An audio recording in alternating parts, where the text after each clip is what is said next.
Welcome to Voodoo Whiskey Gaming, and this is my late review of Never Alone. I played it on the Xbox One. It's also available on the PS4 and PC and Wii U if you have it. It's also available on iOS and Android as well. So first off, this game is really significant because it's meant to educate you culturally and I guess geographically, or teach you about the region that the Inupiat tribe live in. Don't worry, I'm fully aware that I'm probably pronouncing that wrong. So the story goes that the tribe is no longer able to hunt because an unending blizzard begins. So this young girl decides to set off and try and find out what is the cause of this. Not too far into the journey, she meets a white fox and the two of them team up to explore and find out what is going on. And I like the way this story is told both visually and, how it's actually told, because there is no voiceover work, it's actually a narration, and the way it's narrated is like the elder of a tribe passing down a story. And I just thought that was a neat way of doing things. As for the audio, I enjoyed the audio in this game. I think it works very well, and I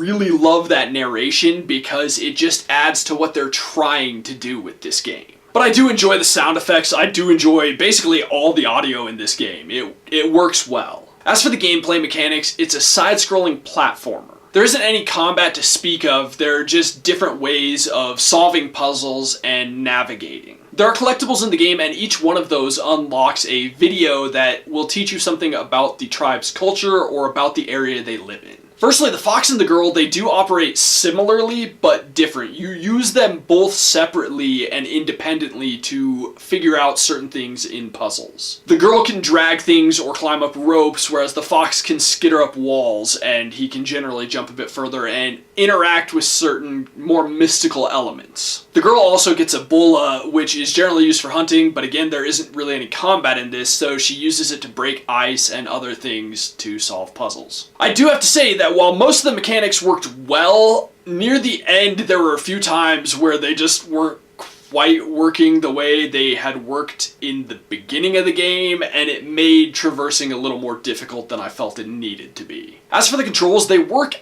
excellently. Honestly, they were very responsive. I never had a problem where I felt like the controls weren't doing what I wanted them to do. The one thing I had to get used to was the bola. It has an interesting control method where you use the right stick, and rather than point it right at what you want it to, you have to pull in the opposite direction of where you want it to go and then release it in the direction of where you want it to go. But once you get the hang of that, it does work. There were a few times where I forgot how to use it, but that's on me. As for the graphics, like I said earlier, I love the way this game is told visually. Some of the cutscenes are done in a hand-drawn style, but it's much more tribal style rather than full-blown hand-painted everything kind of style. But not just that, I love the visuals of the actual game and the cutscenes told in that manner. While obviously it's not like, wow, that's the most super realistic thing ever, that's not what they're going for. And the art style that they are going for, they nail 100%. I love the visuals of it. I think it works excellently with this game.